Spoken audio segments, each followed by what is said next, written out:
संन्यासः प्रमाणनयैरधिगमः निर्देश स्वामित्व साधनाधिकरण स्थिति विधानतः सत्संख्या क्षेत्र स्पर्शं कालांतर भावाल्प बहुत वैश्च मति श्रुतावधि मनः पर्यय केवलानि ज्ञानम तत्प्रमाणे आते परोक्षम प्रत्यक्ष मन्यत मति स्मृति संज्ञा चिंताभिनिबोध इत्यनर्थांतरम तदिंद्रियानिंद्रिये निमित्तम अवग्रहे हावाय धारणाः बहुविध क्षिप्राणि श्रुतानुक्त ध्रुवाणां सेत्राणाम् अर्थस्य व्यंजनस्यावग्रहः न चक्षुरनिंद्रियाभ्यां श्रुतं मतिपूर्वं द्वैनेक द्वादश भेदं भव प्रत्ययो वधिर्देव नारकाणां क्षयोक्षम निमित्तः षड्विकल्पः शेषाणां ऋजुविपुलमति मनः पर्ययः विशुद्ध्य प्रतिपाताभ्यां तद्विशेषः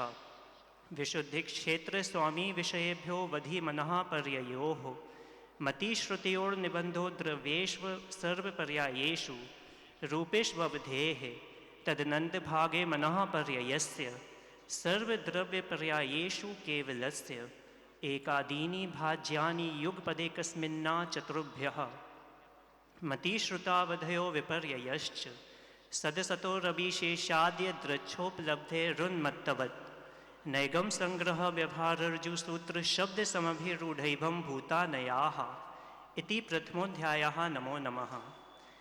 औपशमिक क्षायको भावो मिश्रश्च जीवस्य स्वतत्त्वमौदयिक पारिणामिको च द्विनवाष्टादशैकविंशति त्रिभेदा यथाक्रमम् सम्यक् तु चारित्रे ज्ञान दर्शन दान लाभ भोगोपभोग वीर्याणि च ज्ञानाज्ञान दर्शन लब्धयश्चतुस्त्रिपंचभेदाः सम्यक् तु चारित्र संयमा संयमाश्च गति कषाय लिंग मिथ्या दर्शना ज्ञाना संयता सिद्ध लेश्याश चतुश्चतुस्त्रेकैकैकैक षड्भेदाः जीव भव्या भव्यत्वानि च उपयोगो लक्षणं सद्विविधोष्ट चतुर्भेदः संसारिणो मुक्ताश्च समनस्का मनस्काः संसारिणस्त्रसस्थावराः पृथिव्यप्तेजो वायु वनस्पतयः स्थावराः द्विन्द्रियादयस्त्रसाः पंचेन्द्रियाणि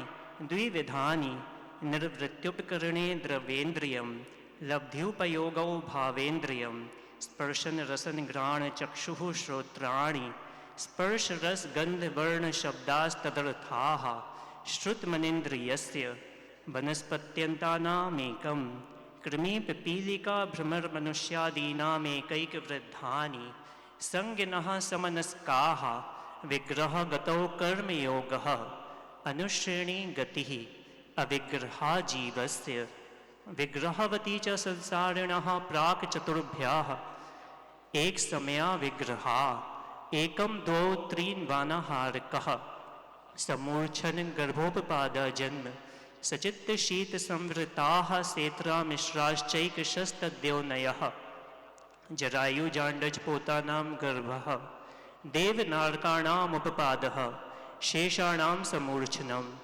औदारिक वैक्रिकाहारक तेजस्कार्मणानि शरीराणि परम परम सूक्ष्मं प्रदेशतो संख्ये गुणं प्राक तेजसात् अनंत गुणे परे अप्रतिघाते अनादि संबंधे च सर्वस्य तदादीनि भाज्यानि युगपदे कस्मिन्ना चतुर्भ्यः निरुपभोगमन्त्यं गर्भसम्मूर्छनजमाद्यम् औपपादिकं वैक्रियकं लब्धि प्रत्ययं च तेजसमपि शुभम विशुद्धमव्याघाति चाहारकं प्रमत्त संयतस्यैव नारक सम्मूर्छनो नपुंसकानि न देवाः शेषास्त्रिवेदाः औपपादिक चर्मोत्तम देहा संख्ये वर्षायुषो नपवर्त्यायुषः इति द्वितीयोऽध्यायः। नमो नमः।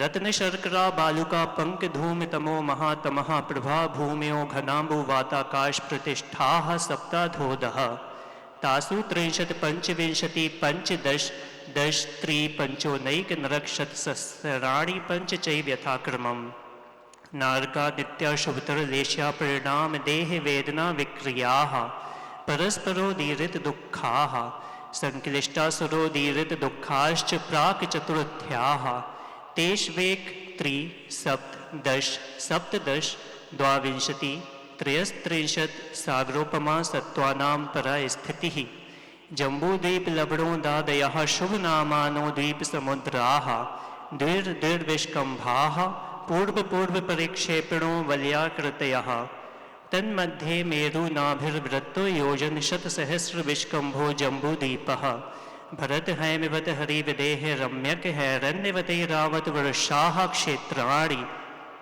तद्विभाजनः पूर्वापरायता हिमवन् महाहिमवन् निषदनीलरुक्मीशिखरिणो वर्षधर पर्वताः हेमार्जुनतपनीय वैडूर्यरजत हेममयाः मणिविचित्रपार्श्व उपरि मूले चातुल्यविस्ताराः पद्ममहापद्मतिगिञ्चकेसरी महापुण्डरीकपुण्डरीका हृदास्तेषामुपरि प्रथमो योजनसहस्रायामस्तदर्धविष्कम्भो हृदः 10 योजनावगः तन्मध्ये योजनं पुष्करं तद्विगुणा हृदाः पुष्कराणि च तन्निवासिन्यो देव्याः श्रीहरिधृतिकीर्तिबुद्धिलक्ष्म्याः पल्योपमस्थितयः ससामानिकपरिषत्काः गंगा सिंधु रोहित रोहितास्या हरिधरिकांता सीता सीतोदा नारी नरकांता सुवर्ण रूपकुला रक्ता रक्तोदाः सरितस्तन्मध्यगाः द्वयोर्द्वयोः पूर्वाः पूर्वगाः शेषास्तुपर्गाः 14 नदी सहस्रपरिवृता गंगा सिन्धवादयो नद्यः भरतः 26 पंचयोजनशतविस्तारः षट्चैकोनविंशति भागा योजनस्य तद्विगुण विस्तारा वर्षधर वर्षा विदेहान्ताः उत्तरा दक्षिण तुल्याः भरतैरावतयोर्वृद्धि ह्रासो षट् समयाभ्यामुत्सर्पिण्य विसर्पिणीभ्यां ताभ्यां परा भूम्योवस्थिताः एक द्वि त्रि पल्योपमस्थितयो हैमवतकहारिवर्षकदैवकुर्वकाः तथोत्तराः विदेहेषु संख्येयकालाः भरतस्य विष्कम्भो जम्बूद्वीपस्य 90 शतभागः द्विर्धातकी खण्डे पुष्करार्धे च प्राङ्मानुषोत्तरान् मनुष्याः आर्यामिलेच्छाश्च भरतैरावतविदेहाः कर्मभूम्योऽन्यत्र देवकुरुत्तरकुरुभ्यः नरस्थितिपरावरे त्रिपल्योपमान्तर्मुहूर्ते त्र्यज्ञो निजानां च इति तृतीयोऽध्यायः। नमो नमः। देवाश्चतुर्णिकायाः आदितस्त्रिषु पीतान्तलेश्याः दशाष्टपञ्चद्वादश विकल्पाः कल्पोपपन्नपर्यन्ताः इन्द्रसामानिकत्रयस्त्रिंश पारिषदात्मरक्ष लोकपालानीक प्रकीर्णकाभियोग्य किल्विषिकाश्चैकशः त्रयस्त्रिंश लोकपालवर्ज्याभ्यन्तर ज्योतिष्काः पूर्वयोर्द्वीन्द्राः कायप्रविचारा ऐशानात् शेषाः स्पर्श रूप शब्द मनः प्रविचाराः परे प्रविचाराः भवनवासिनो सुरनाग विद्युत सुपर्णाग्नि वातस्तनितो दधि द्वीप दिक्कुमाराः व्यंतराः किन्नर किंपुरुष महोरग गंधर्व यक्ष राक्षस भूत पिशाचाः ज्योतिष्काः सूर्य चंद्रमसो ग्रह नक्षत्र प्रकीर्णक तारकाश्च मेरु प्रदक्षिणा नित्य गतयो नृलोके तत्कृतः काल विभागः बहिरवस्थिताः वैमानिकाः कल्पोपपन्नाः कल्पातीताश्च उपरि उपरि सौधर्मैशान सानत कुमार माहेन्द्र ब्रह्म ब्रह्मोत्तर लांतव कापिष्ट शुक्र महाशुक्र शतार सहस्रारेश वानत प्राणतयोरार्णाच्युतयोर्नवसु ग्रैवे यकेषु विजय वै जयंत जयंता पराजितेषु सर्वार्थ सिद्धौच्च स्थिति प्रभाव सुख द्युति लेश्या विशुद्धीन्द्रियावधि विषयतोऽधिकाः गति शरीर परिग्रहाभिमानतो हीनाः पीत पद्म शुक्ल लेश्या द्वित्रिशेषेषु प्राग्रैवे यकेभ्यः कल्पाः ब्रह्मलोकालया लौकान्तिकाः सारस्वतादित्यवहनैरुणगर्दितोय तुषिताव्या बाधारिष्टाश्च विजयादिषु द्विचर्माः औपपादिक मनुष्येभ्यः शेषास्त्रियज्ञो नयः स्थितिरसुरनाग सुपर्ण दीपशेषाणां सागरोपमत्रिपल्योपमार्धहीनमिताः सौधर्मैशानयोः सागरोपमे अधिके सानत कुमार माहेंद्र योः सप्त त्रि सप्त नवैकादश त्रयोदश पंचदशभिरधिकानि तु आरणाच्युता दूर्ध्वमेकैकेन नवसु ग्रैवे यकेषु विजयादिषु सर्वार्थसिद्धौ च अपरापल्योपममधिकम् परतः परतः पूर्वापूर्वानन्तरा नारकाणां च द्वितीयादिषु 10 वर्षसहस्राणि प्रथमायां भवनेषु च व्यन्तराणां च परापल्योपममधिकं ज्योतिष्काणां च तदष्टभागोपरा लौकान्तिकानामष्टौ सागरोपमाणि सर्वेषाम् इति चतुर्थोऽध्यायः। नमो नमः। अजीवकाया धर्माधर्माकाशपुद्गलाः द्रव्याणि जीवाश्च नित्यावस्थितान्यरूपाणि रूपिणः पुद्गलाः आकाशादेकद्रव्याणि निष्क्रियाणि च असंख्येयाः प्रदेशा धर्माधर्मैकजीवानाम् आकाशस्यानन्ताः संख्येयाश्च पुद्गलानां नाणोः लोकाकाशे वगाः धर्माधर्मयोः कृत्स्ने एकप्रदेशादिषु भाज्याः पुद्गलानाम् असंख्येभागादिषु जीवानां प्रदेशसंहारविसर्पाभ्यां प्रदीपवत् गतिस्थित्युपग्रहो धर्माधर्मयोरुपकारः आकाशस्यावगाः शरीरवाङ्मनः प्राणापानाः पुद्गलानां सुख दुःख जीवितमरणोपग्रहाश्च परस्परोपग्रहो जीवानां वर्तनापरिणामक्रियाः परत्वे च कालस्य स्पर्शरसगन्धवर्णवन्तः पुद्गलाः शब्दबन्ध सौक्ष्म्यस्थौल्यसंस्थानभेदतमश्छाया तपोद्योतवन्तश्च अण्वः स्कन्धाश्च भेदसङ्घातेभ्यः उत्पद्यन्ते भेदादणुः भेदसङ्घाताभ्यां चाक्षुषः सद्द्रव्यलक्षणम् उत्पादव्ययद्रव्ययुक्तं सत् तद्भावाव्ययं नित्यम् अर्पितानर्पितसिद्धेः स्निग्धरूक्ष्वत्वाद्बन्धः न जघन्यगुणानां गुणसाम्ये सदृशानां द्वयधिकादिगुणानां तु बन्धेधिकौ पारिणामिकौ च गुणपर्यवद्द्रव्यं कालश्च सोऽनन्तसमयः द्रव्याश्रया निर्गुणा गुणाः तद्भावः परिणामः इति पंचमोऽध्यायः। नमो नमः। कायवाङ्मनः कर्म योगः स आश्रवः शुभः पुण्यस्य शुभः पापस्य स कषाया कषाययोः साम्प्रायिकैर्यापथयोः इन्द्रिये कषाया वृत्तक्रियाः पंचविंशतिसङ्ख्याः पूर्वस्य भेदाः तीव्रमन्दज्ञाताज्ञातभावाधिकरणवीरविशेषेभ्यस्तद्विशेषः अधिकरणं जीवाः आद्यं सम्रम्भ समारंभारंभ योगकृतकारितानुमतकषायविशेषैस्त्रिश्चतुश्चैकशः निर्वर्तना निक्षेप संयोग निसर्गा द्विचतुर्द्वित्रिभेदाः परं तत्प्रदोष निहनवमात्सर्यांतराया साधनोपघाता ज्ञानदर्शनावरणयोः दुख शोक तापाक्रंदन वध परिदेव नान्यात्म परोभयस्थानान्य सद्वेद्यस्य भूत वृत्त्यनुकंपादान सराग संयमादि योगः क्षान्तिः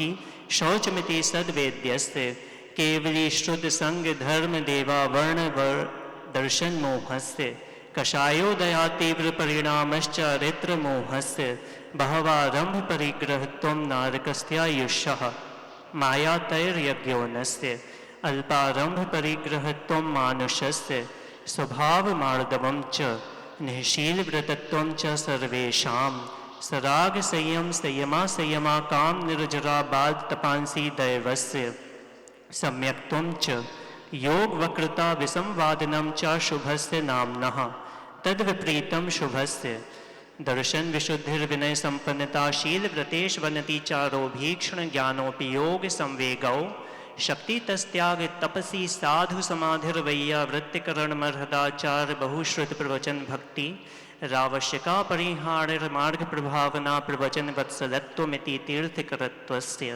परात्मनिंदा प्रशंसे सदसद्गुणोच्छादनोद भावने च नीचैर्गोत्रस्य तद्विपर्ययो नीचैर्वृत्त्यनुत्सेकौ चोत्तरस्य विघ्नकरणमन्त्रायस्य इति षष्ठोऽध्यायः। नमो नमः। हिंसा नृतस्ते या ब्रह्म परिग्रहेभ्यो विरतिर्विरतं देश सर्वतोणुमहति तत्स्थैर्यार्थं भावनाः पंच पंच वाङ्मनोगुप्तिर्या दान निक्षेपण समित्या लोकितपान भोजनानि पंच क्रोध लोभ भीरुत्तु हास्य प्रत्याख्यानानि नुवीचि भाषणं च पंच शून्यागार विमोचिता वास परोपरोधाकरण भैक्ष शुद्धि सधर्मा विसंवादाः पंच स्त्री राग कथा श्रवण तन्मनोहरांग निरीक्षण पूर्वव्रतानुस्मरण श्रेष्ठ रस स्वशरीर संस्कार त्यागाः पंच मनोज्ञा मनोगेन्द्रिये विषय राग द्वेष वर्जनानि पंच हिंसा दिश्विहा मुत्रा पाया बद्ध दर्शनम दुःखमेव वा मैत्री प्रमोद कारुण्य माध्यस्थ्यानि च सत्तु गुणाधिक क्लेश्य माना विनेयेषु जगत काय स्वभावो व संवेग वैराग्यार्थम प्रमत्त योगात् प्राण व्यपरोपणम हिंसा असदभिधान मंद्रितम अदत्तादानम स्तेयम मैथुन मा ब्रह्म मूर्छा परिग्रह निश्शल्यो व्रती अगार नगारश्च अणुव्रतो गारी दिग्देशानर्थ दंड विरति सामायिक प्रोषधोपवासोपभोग परिभोग परिमाणातिथि संविभाग व्रत संपन्नश्च मारणांत कीम सल्लेखनाम जोषिता शंकाकांक्षा विचिकित्सान्य दृष्टि प्रशंसा संस्तवाः सम्यक दृष्टे रतिचाराः व्रतशीलेषु पंच पंच यथाक्रमं बंधवधच्छेदाति भारारोपणान् पान निरोधाः मिथ्योपदेश रहोभ्याख्यान कूटलेख क्रिया न्यासापहार साकार मंत्र भेदाः स्तेन प्रयोग तदा हृतादान विरुद्ध राज्यातिक्रमहीनाधिक मानोन्मान प्रतिरूपक व्यवहाराः पर विवाह करणे तुरेका परिग्रहीता गमनानंग क्रीड़ा काम तीव्राभिनिवेशाः क्षेत्र वास्तु हिरण्य सुवर्ण धन धान्य दासी दास कुप भांड प्रमाणातिक्रमाः ऊर्ध्वाधस्तिर्यज्ञ व्यतिक्रम क्षेत्र वृद्धि स्मृत्यंत्राधानानि आनयन प्रेष्य प्रयोग शब्द रूपानुपात पुद्गलक्षेपाः कंदर्प कौतिकोच्च मौखर्या समीक्षादिकरणोपभोग परिभोगानर्थक्यानि योग दुष्प्रणिधानानादर स्मृत्यनुपस्थानानि अप्रत्यवेक्षता प्रमार्जितोत्सर्गादान संस्तरोपक्रमणानादर स्मृत्यनुपस्थानानि सचित्त संबंध सम्मिश्राभिशब्दोपक्वाहाराः सचित्त निक्षेपा पिधान पर व्यपदेश मात्सर्य कालातिक्रमाः जीवित मरणाशंसा मित्रानुराग सुखानुबंध निदानानि अनुग्रहार्थम स्वस्याति सर्गो दानम विधि द्रव्य दात्री पात्र विशेषात् तद विशेषः इति सप्तमोऽध्यायः। नमो नमः।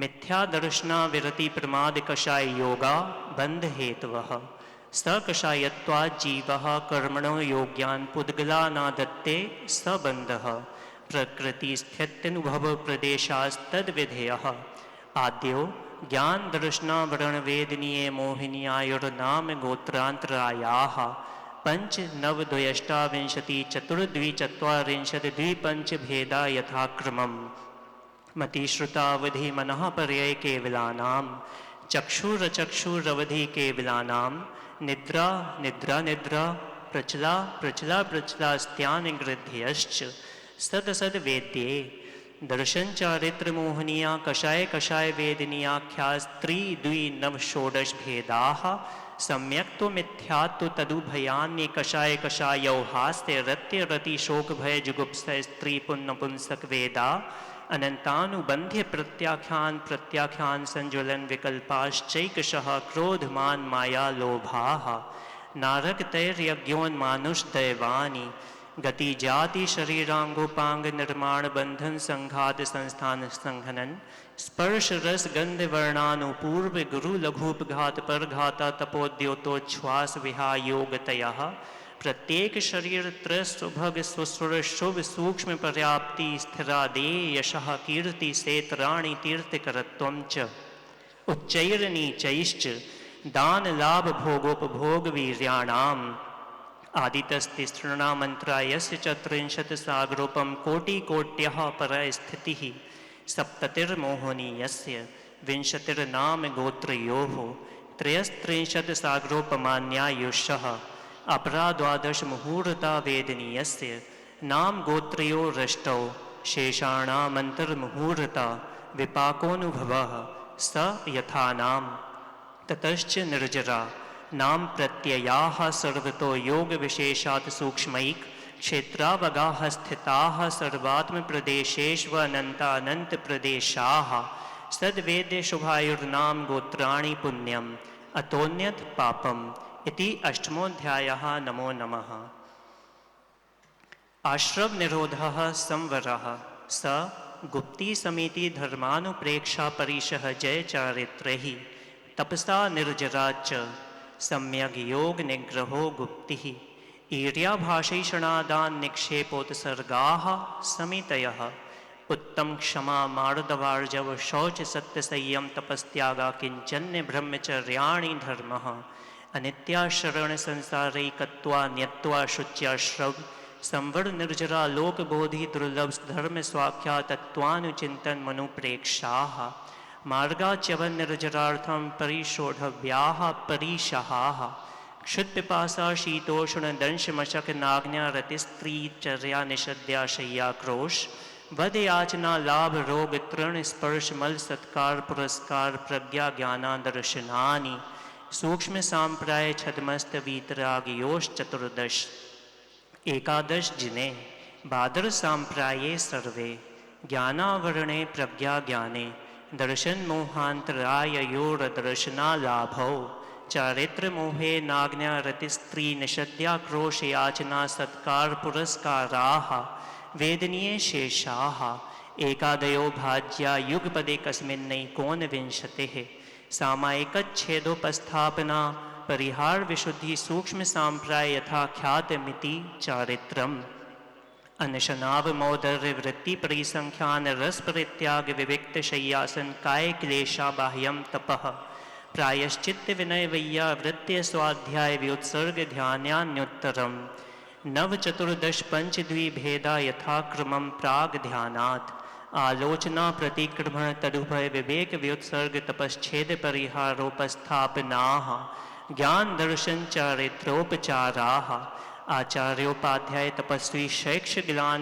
गण कुल संघ साधु मनोज्ञानाम् वाचना प्रच्छनानुप्रेक्षाम्नाय धर्मोपदेशाः बाह्याभ्यन्तरोपध्योः उत्तम संघननस्यैकाग्र चिंता निरोधो ध्यान मांत्र मुहूर्तात् आर्त रौद्र धर्म्य शुक्लानि परे मोक्ष हेतु आर्तम मनोज्ञस्य संप्रयोगे तद विप्रयोगे स्मृति समन्वाहारः विपरीतम मनोज्ञस्य वेदनायाश्च निदानं च तद्विरत देश विरत प्रमत्त संयतानां हिंसा नृतस्तेय विषय संरक्षणेभ्यो रौद्रम विरत देश विरतयोः आज्ञापाय विपाक संस्थान विचयाय धर्म्यम् शुक्ले चाद्ये पूर्वविदः परे केवलिनः पृथक त्वैकत्व वितर्क सूक्ष्म क्रिया प्रतिपाति व्युपरत क्रिया निवर्तीनि त्रयेक योगकाय योगा योगानाम् एकाश्रये सवितर्क विचारे पूर्वे अविचारम द्वितीयम् वितर्कः श्रुतं विचारोर्थ व्यंजन योग संक्रांति सम्यक दृष्टि श्रावक वीरतानंत वियोजक दर्शन मोह क्षपकोपशम कोप शांत मोह क्षपक क्षीण मोह जिनाः क्रमशो संख्ये गुण निर्जराः पुलाक वकुश कुशील निर्ग्रंथ स्नातका निर्ग्रंथाः संयम श्रुत प्रतिसेवना तीर्थलिंग लेशोपादस्थान विकल्पतः साधयाः इति नवमोऽध्यायः। नमो नमः। मोहक्षयाज्ञान दर्शनावरणान्तराय क्षयाच्च केवलम् बंध हेतु भाव निर्जराभ्याम कृत्स्न कर्म विप्र मोक्षो मोक्षः औपशमिकादि भव्यत्वानां च अन्यत्र केवल सम्यक् तु ज्ञान दर्शन सिद्धत्वेभ्यः तदनंतर मूर्ध्वं गच्छत्या लोकान्तात् पूर्व प्रयोगादसंगत्वाद् बंधच्छेदात् तथा गति परिणामाच्च आविध्य कुलाल चक्रवद व्यपगत लेपा लाभु वदे रंड बीज वदग्नि शिखावच्च धर्मास्तिकाया भावात् क्षेत्र काल गति लिंग तीर्थ चारित्र प्रत्येक बुद्ध बोधित ज्ञानावगाहानांतर संख्याल्प बहुतवतः साध्याः इति दशमोऽध्यायः। नमो नमः। अक्षरमात्रपदस्वरहीनं व्यञ्जनसन्धिविवर्जितरेफं साधुभिरत्र मम क्षमितव्यं को न विमुह्यति शास्त्रसमुद्रे। दशाध्याये परिच्छिन्ने तत्त्वार्थे पठिते सति फलं स्यादुपवासस्य भाषितं मुनिपुङ्गवैः। तत्त्वार्थसूत्रकर्तारं गृध्रपिच्छोपलक्षितं वन्दे गणेन्द्रसञ्जातमुमा स्वामी मुनीश्वरम्। तत्त्वार्थ सूत्र ग्रंथकार आचार्य भगवान श्री उमा स्वामी जी महाराज की जय। इति आम्नाय स्वाध्याय बेलायां सकायोत्सर्गं करोम्यहम्।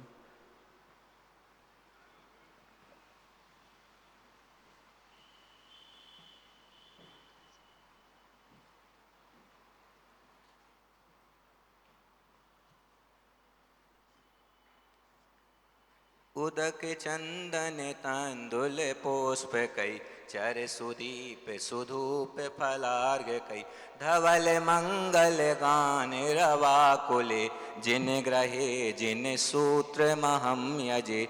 ओम ह्रीं ग्रंथराज तत्त्वार्थ सूत्रस्य 10 अध्यायेभ्यो अनर्घ पद प्राप्ते अर्घ्यम निरूपामीति। भावों की निर्मल सरिता में अवगान करने का सारा दुख दर्द हरो यह अर्घ भेंटने आया हूँ।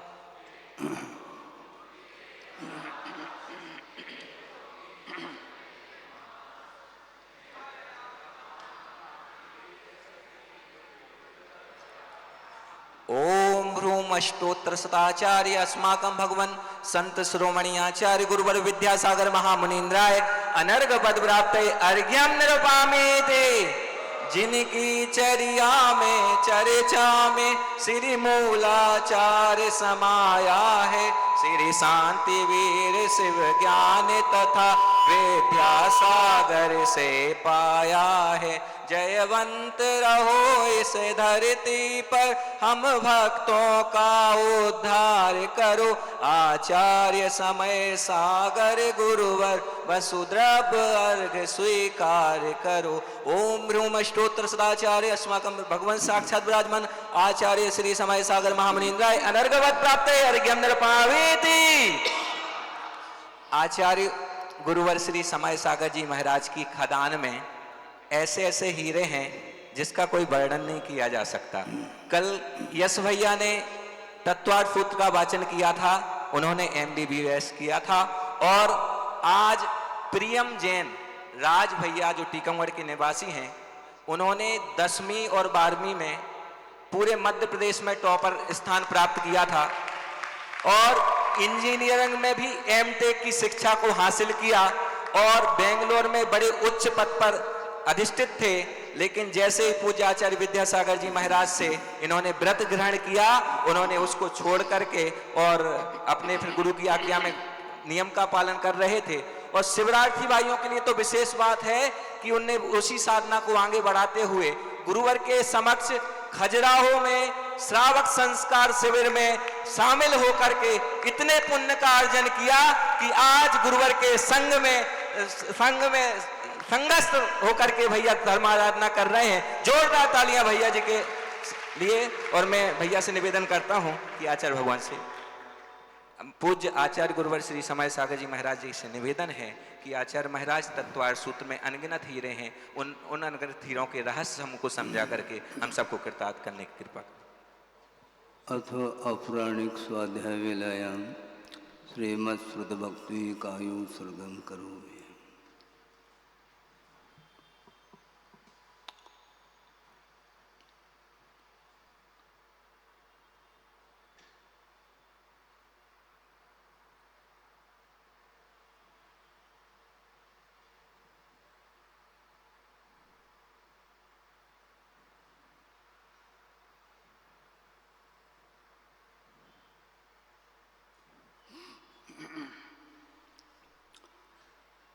ओकारं बिंदु संयुक्तं नित्यं ध्यायन्ति योगिनः कामदं मोक्षदं चैव ओंकाराय नमो नमः।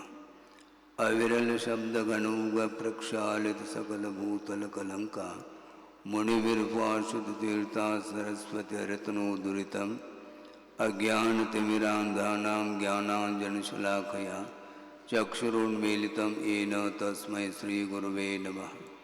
परम गुरुभ्यो नमः। परम्पराचार्य गुरुभ्यो नमः। सकलकलशविध्वंसकं श्रेयसां परिवर्धकं धर्मसम्बन्धकं भव्यजीवमनप्रतिबोधकारकमिदं शास्त्रं श्री तत्त्वार्थसूत्रनामधेयम्। अस्य मूलग्रन्थकर्तारः श्री सर्वज्ञदेवाः, तदुत्तरग्रन्थकर्तारः श्री गणधरदेवाः, प्रतिगणधरदेवाः। तेषां वचोनुसारमासाद्य श्रीमद् आचार्यप्रवर श्री उमा स्वामी देवैर्विरचितं मंगलम भगवान वीरो मंगलम गौतमो वने मंगलम कुंदकुंदाद्यो जैन धर्मोस्तु मंगलम सर्वमंगलमांगल्यम सर्वकल्याणकारकं प्रधानं सर्वधर्माणां जैनम जयतु शासनम। कोटिशतं द्वादशैव कोटो लक्षाणि शीतेस्त्रिधिकानि चैव पंचाशदष्टोच सहस्रसंख्य मेतश्रुतं पंचपदं नमामि। अर्हन्त भास्यत्तं गणहरदेवेः गन्तेयं सम्मं प्रणमामि भक्तियुक्तो सुगुणान्महो वहिं शिरसा। इच्छामि बन्ते सुधभक्ते कांसगोकोदस्सालोचे अंगवंगपयनय पावनय परियम सुत्तपरमाणुगपोगय चूलिया चैव सुत्तत्तय त्वेदं खायं सैनिजकलमंचे में पूजे में वंदामि नमंसामि दुःखखौ कमखौ भोविलाओ सुगय गमनम समाय मरणम जनगुण संपत्ति हूद मध्यम। अथो अपराणिक स्वाध्याय वेलायाम श्रीमद् आचार्य भक्ति कायो सर्गम करोगे।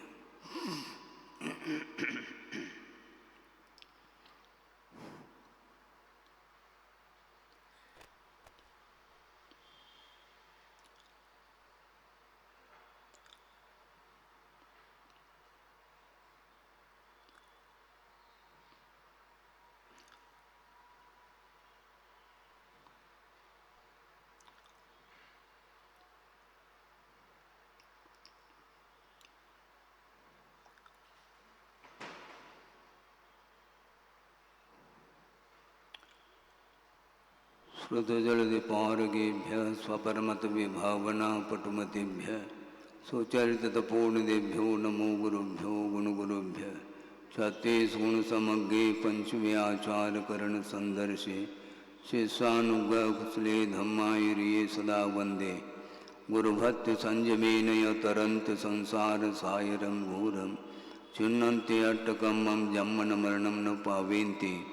ये नित्यं व्रतमंत्रहोम निरता ध्यानाग्निहोत्राकुला षट्कर्मा विरता तपोधनदना साधु क्रिया साधव शीलप्रावरणा गुणप्रहरणा चंद्रार्गतेजोदिकाः मोक्षद्वारकपाटपाटनभटाः प्रीणन्तु मां साधव। गुरुवः पान्तुनो नित्यं ज्ञानदर्शननायकाः चारित्राणवगम्भीरा मोक्षमार्गोपदेशकाः। इच्छामि बन्ते आयुर्बते कांसगोकोदस्सालोचन सम्मनान समदंसन समचर्जुत्तानं पंचव्याचाराणाम् आयुर्यानम् आयारादेशुनानुपदेशानं वज्झायानं तिरेन गुणपालरयानं सौसानं सैनिचकलमंचे में पूजे में वंदामि नमंसामि दुःखकौ कमकौ भोविलाओ सुगय गमनं समाय मरणं जनगुण संपत्ति होद मध्यम। मोक्ष मार्गस्य नेतारं भेतारं कर्म भूभृतां ज्ञातारं विश्वतत्त्वानां वंदे तद्गुणलब्धये। ये द्वितीय अध्याय है। प्रथम अध्याय में सम्यक दर्शन के विषयभूत जीवादि तत्वों का व्याख्यान एक सूत्र के माध्यम से संक्षिप्त से किया था और उन 7 तत्वों में सर्वप्रथम जीव तत्व का उल्लेख किया था। उस जीव तत्व के ये 5 असाधारण भाव हैं जिसका उल्लेख प्रथम सूत्र के माध्यम से किया जा रहा है। औपशमिक्षायिको भावो मिश्रश्च जीवस्य स्वतत्वमोदयक पारिणामिकौ च।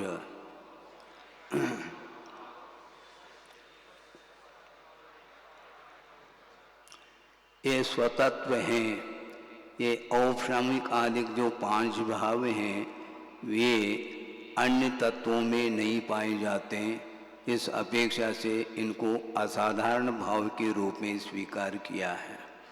और इन 5 असाधारण भावों में पारिणामिक भाव को छोड़ करके जो औपनिमिक आदि 4 भाव हैं वे कर्म सापेक्ष हैं, और अंतिम जो पारिणामिक भाव है वह कर्म निरपेक्ष भाव माना जाता है। जिस कर्म के उपशम से आत्मा में कर्मों की उद्भूति नहीं होती है, उदय नहीं होता है, उसका नाम औपनिमिक भाव है। इसका विशेष रूप से क्रम से व्याख्यान किया जाएगा।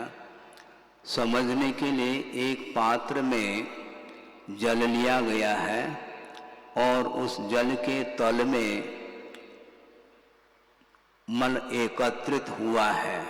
कुछ ऐसे द्रव्य है जिसके माध्यम से वो सारा मैल उस पात्र के तल में जा करके संचित हो जाता है, इसको बोलते उपशम। उसी प्रकार आत्मगत कुछ ऐसे परिणाम हैं जिन परिणामों के माध्यम से वो सारे कर्म उपशमित हो जाते हैं, उदय में नहीं आते, जिसका नाम औपनिमिक भाव कहा।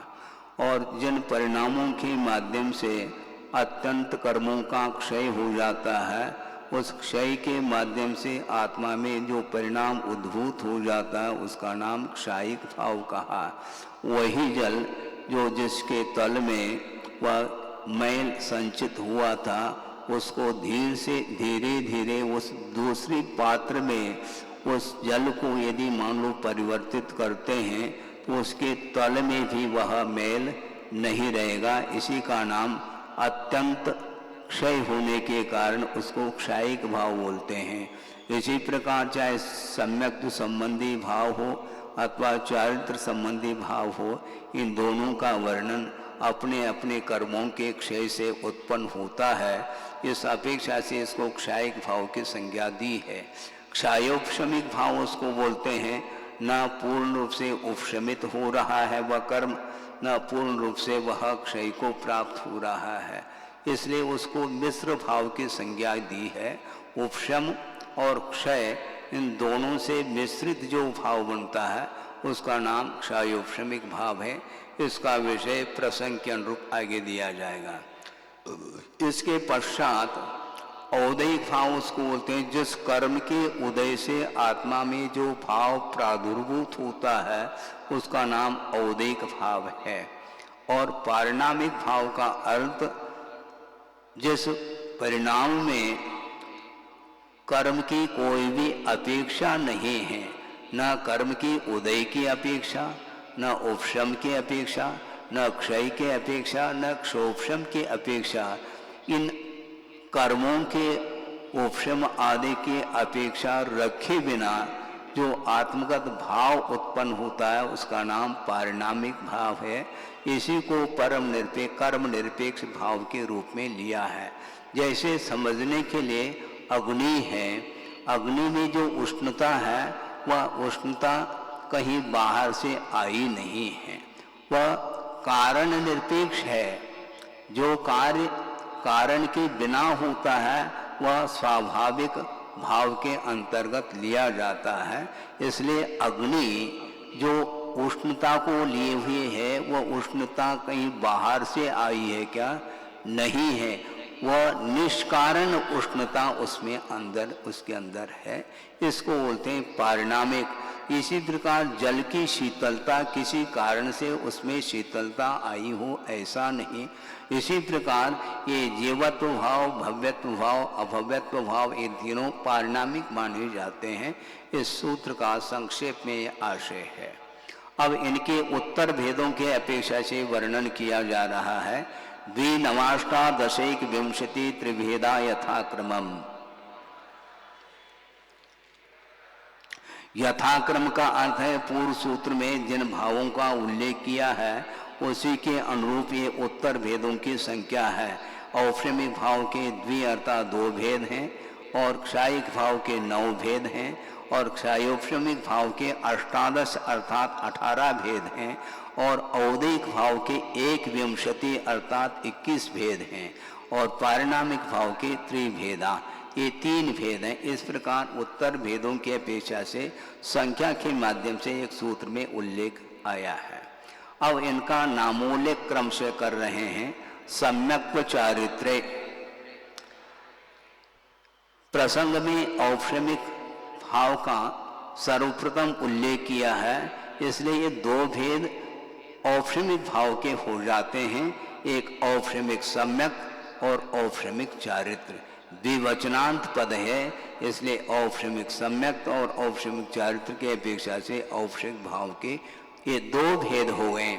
अर्थ ये है कि सम्यक दर्शन के प्रतिपक्षी जो प्रकृति 7 प्रकृति हैं, जो कि दर्शन मुनि संबंधी 3 और चारित्र मुनि में जो अनंतानुमति क्रोधमान माया लोग, इस प्रकार इन 7 प्रकृतियों के सप्तानाम प्रकृति नाम अत्यंत उपशमात, इन 7 प्रकृतियों के उपशम से जो सम्यक्त्व उत्पन्न होता है उसका नाम औपशमिक सम्यक्त्व है। और अवशिष्ट जो चारित्र मुनि संबंधी समस्त प्रकृतियों के उपशम से उत्पन्न होने वाला जो चारित्र है उसका नाम औपशमिक चारित्र माना है। वह औपशमिक चारित्र 11वें गुणस्थान में जाकर के उत्पन्न होता है। वर्तमान में औपशमिक चारित्र नहीं है, इसको ध्यान में रखना चाहिए। वर्तमान में यदि चारित्र है वह औपशमिक चारित्र है। ज्ञान दर्शन दान लाभ भोगो भोग वीर्याणि च, क्षायिक भाव के 9 भेद किए थे, वो कौन कौन से हैं? ज्ञान, यहाँ पर क्षायिक का प्रकरण है। ज्ञान दर्शन दान लाभ भोग उपभोग और वीर्य, 7 ही तो हो गए। च के माध्यम से क्षायिक सम्यक्त्व और क्षायिक चारित्र को लिया गया है, इसको बोलते हैं। क्योंकि प्रसंग में सम्यक्त्व और चारित्र का वर्णन चल रहा है, इसलिए ये क्षायिक भाव के 9 भेद हो गए हैं। ज्ञान, क्षायिक ज्ञान का अर्थ केवल ज्ञानावरणी कर्म के क्षय से अथवा ज्ञानावरणी कर्म के अत्यंत क्षय से उत्पन्न होने वाला जो केवल ज्ञान है वह क्षायिक ज्ञान माना जाता है। इसी प्रकार दर्शनावरणी कर्म के क्षय से उत्पन्न होने वाला जो दर्शन है वह क्षायिक दर्शन माना जाता है, जिसका नाम केवल दर्शन है। इसी प्रकार क्षायिक दान, क्षायिक दान किसको बोलते हैं? दानांतराय कर्म के अत्यंत क्षय होने के फलस्वरूप अनंत प्राणियों के प्रति अनुग्रह करने रूप जो भाव प्रकट हो जाता है वह क्षायिक अभयदान माना जाता है। सोचो, आहार दान, औषध दान आदि आदि ये दान तो है, किंतु अनंत जो दान है वह अंतराय कर्म के, दानांतराय कर्म के अत्यंत क्षय होने के फलस्वरूप अनंतानंत प्राणियों के प्रति अनुग्रह रखने रूप जो भाव प्रकट हो जाता है, जिसका नाम अनंत अभयदान माना जाता, वह क्षायिक अभयदान है। उनके चरणों में कोई भी पहुंचे उसको भय उत्पन्न नहीं होगा, ये अभयदान उनके द्वारा मिल रहा है। लाभांतराय कर्म का संपूर्ण रूप से क्षय होने के फलस्वरूप केवली भगवान, जिनका कवलाहार समाप्त हो चुका है, ऐसे केवली भगवान के जिसके माध्यम से शरीर के बलाधान यानी शरीर में बल उत्पन्न होने में हेतुभूत जो अन्य मनुष्यों में साधारण रूप से नहीं पाए जाने वाले परम शुभ सूक्ष्म अनंतानंत प्रतिसमय पुद्गल संबंध को प्राप्त होते हैं, उसको बोलते हैं क्षायिक लाभ। 8 साल अंतर्मूर्त के उपरांत मान लो किसी को केवल ज्ञान हुआ है और उनकी उम्र कितनी है? 1 पूर्व कोटि की है, और केवल ज्ञान उत्पन्न होने के उपरांत अब कवलाहार नहीं होगा, और बिना कवलाहार के पूर्व कोटि 8 साल अंतर्मूर्त कम पूर्व कोटि काल तक वह शरीर टिका रहता है बिना कवलाहार के। निरंतर ऐसे सूक्ष्म नौकन वर्णाएं योग के माध्यम से ग्रहित होती रहती हैं, जिसके माध्यम से शरीर की स्थिति बनी रहती है, इसको क्षायिक लाभ बोलते हैं। और संपूर्ण भोगांतराय कर्म के क्षय से उत्पन्न जो अतिशयवान अनंत जो भोग होता है उसका नाम क्षायिक भोग बोला है। जैसे पुष्प वृष्टि अधिक हो जाती है, ये क्षायिक भोग माना जाता है। वो उपभोग नहीं करते हैं, इसके उपरांत में यह अतिशय प्राप्त होगा, उसका वो उपभोग करते हैं ऐसा नहीं, किंतु उनको इस प्रकार का उपभोग करने योग्य सामग्री अथवा भोगने योग्य सामग्री प्राप्त हो जाती है। संपूर्ण रूप से उपभोग अंतराय कर्म के क्षय से उत्पन्न अनंत उपभोग जो होता है वह क्षायिक उपभोग, जैसे समोसन की रचना अधिक होती है, सिंहासन है, चमर है, छत्रत्र हैं आदि आदि जो वैभव है, एक क्षायिक उपभोग के अंतर्गत लिया है। इस प्रकार ये 7 भेद हुए हैं और अंत में च शब्द के माध्यम से क्षायिक सम्यक और क्षायिक चारित्र को स्वीकार किया है। तो पूर्व में जिस प्रकार औपशमिक सम्यक में 7 प्रकृतियों के उपशम से औपशम सम्यक उत्पन्न हुआ था, उसी प्रकार उन्हीं 7 प्रकृतियों के अत्यंत क्षय से उत्पन्न होने वाला क्षायिक सम्यक माना जाता है और संपूर्ण मोहनी कर्म के क्षय से उत्पन्न होने वाला वह क्षायिक चारित्र माना जाता है। इस प्रकार यह क्षायिक भाव के 9 भेदों का उल्लेख किया है। ज्ञाना ज्ञान दर्शन लब्धयश्चतुस्त्री पंच भेदा सम्यक्त्व चारित्र संयमा संयमाश्च।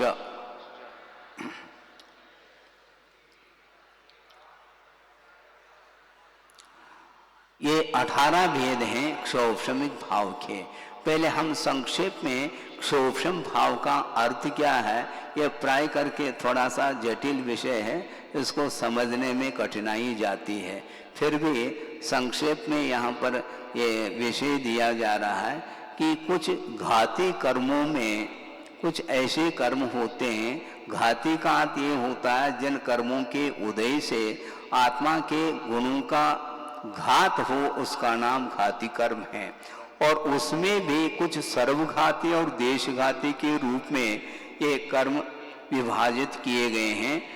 तो सर्वघाती और देशघाती का संक्षेप में अर्थ ये है, जिस कर्म के उदय से गुणों का संपूर्ण रूप से घात हो उसका नाम सर्वघाती है, और जिस कर्म के उदय से आत्मगत संपूर्ण गुणों का घात न हो करके एक देश गुणों का जो घात होता है उसका नाम देशघाती कर्म बोलते हैं।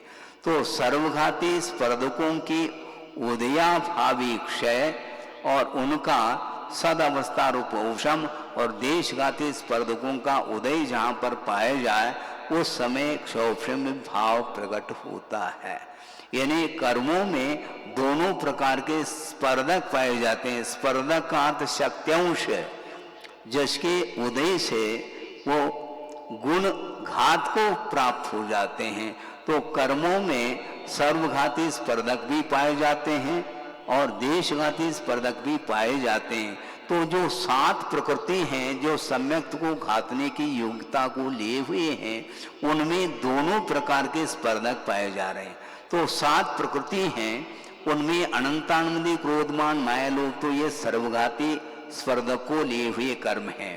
और दर्शन मुनि के जो 3 भेद हैं, मिथ्यात्व और सम्यक मिथ्यात्व और सम्यक प्रकृति, इनमें मिथ्यात्व और सम्यक मिथ्यात्व ये दोनों भी सर्वघाती स्पर्धक को लिए हुए प्रकृति हैं। और सम्यक प्रकृति में मात्र देशघाती स्पर्धक हैं। तो इन 7 प्रकृतियों में 6 प्रकृति तो सर्वघाती के रूप में है और सम्यक प्रकृति देशघाती के रूप में है। इन 6 प्रकृतियों का उदयाभावी क्षय, ये उदयाभावी क्षय क्या है महाराज? उदयाभावी क्षय का अर्थ यह है वो अपने रूप में उदय में आकर के क्षय को प्राप्त नहीं होती, किंतु वे सजाति संक्रमण के साथ उदय को प्राप्त होती है। इसका नाम उदयाभावी क्षय। अर्थात सत्ता में जो अन्य भी कषाय संबंधी प्रकृति विद्यमान है, तो अनंतानंदी जो क्रोधमान माया लोभ हैं, ये सर्वघाती हैं। इनका सजाति संक्रमण होता है उदय में आने के एक समय पूर्व, वो अप्रत्याख्याना वर्णादि के रूप में परिवर्तित होकर के उदय में आती हैं, जिसका नाम उदयाभावी क्षय की संज्ञा है। सम्यक दर्शन प्राप्त जो होता है वह अनंतानंदी कर्म का उदयाभावी क्षय और सद अवस्था रूप उपशम का अर्थ भावी काल में आने वाले जो अनंतानंदी के जो प्रकृति है उनको उदीरित नहीं करना, उनको वहीं पर उपशमित करना, इसका नाम सदावस्था रूप उपशम है। और सम्यक प्रकृति का उदय ले आना, तो अनंतानंदी क्रोध मान माया लोग इसका अप्रत्याख्यानावरण के रूप में परिवर्तित करके उदय में लाना, और साथ साथ दर्शन मुनि की जो दो प्रकृति है मिथ्यात्व और सम्य मिथ्यात्व, इनका भी सजाति संक्रमण करके सम्यक प्रकृति के रूप में संक्रांत करके उदय में ले आना, यह उदयाभावी क्षय माना जाता है और सम्य प्रकृति का उदय रहता है। ये सारी प्रक्रिया ये क्षोभशम भाव में बनती है, इसको क्षायोपशमिक भाव बोलते हैं। सम्यक्त के प्रसंग में क्षायोपशमिक सम्यक्त के रूप में और चारित्र के प्रकरण में भी यही प्रक्रिया लागू होती है। तो 7 प्रकृतियों में से 6 प्रकृतियों का उदयाभावी क्षय, सदवस्था रूपोपशम और देशघाती के रूप में जो सम्यक प्रकृति है वह उदय को प्राप्त हो जाए, उसका नाम क्षायोपशमिक सम्यक्त्व है। इसी प्रकार क्षायोपशमिक चारित्र जो होता है वह अनंतानंदी, अप्रत्याख्यानावर्णी और प्रत्याख्यानावर्णी, इन 12 प्रकृतियों का उदयाभावी क्षय, यानी इनका संज्वलन के रूप में परिवर्तन संक्रांत होकर के उदय में आ जाए और संज्वलन संबंधी देशघाती स्पर्धक का उदय जहाँ पर हो, उसका नाम क्षायोपशमिक चारित्र है, जो कि सकल चारित्र माना जाता है। पूर्ण रूप से 5 पापों से ऊपर उठने रूप जो भाव है वह क्षायोपशमिक चारित्र के रूप में उसको स्वीकारा है।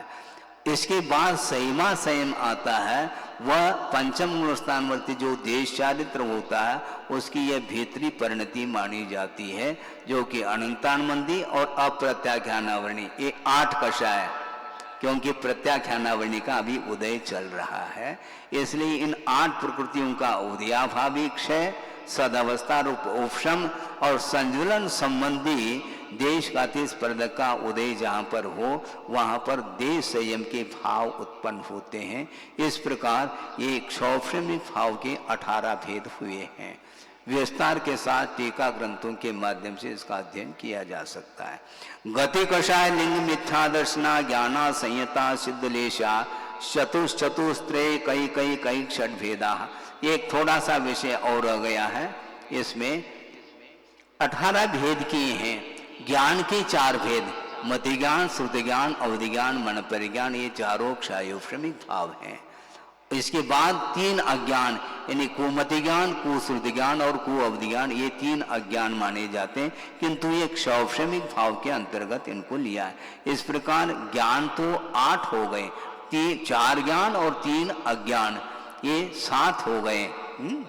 और दर्शन 3, चक्षु दर्शन, अचक्षु दर्शन और अवधि दर्शन, ये भी क्षोभशमिक भाव के अंतर्गत है। क्षोभशमिक भाव का जो स्वरूप बताया है, इन सभी भावों के साथ वह भाव लागू होता है। इस प्रकार इसके बाद 5 लब्धि हैं, दान, लाभ, भोग, उपभोग और वीर, ये क्षायोपशमिक लब्धि हैं और क्षायिक भाव के प्रसंग में यही क्षायिक लब्धि के रूप में स्वीकार किया है। इसके बाद क्या होता है, क्षोभशम सम्यक, क्षोभशम चारित और संयमा संयम, इस प्रकार ये 18 भेद हो जाते हैं क्षायोपशमिक भाव को लेकर के।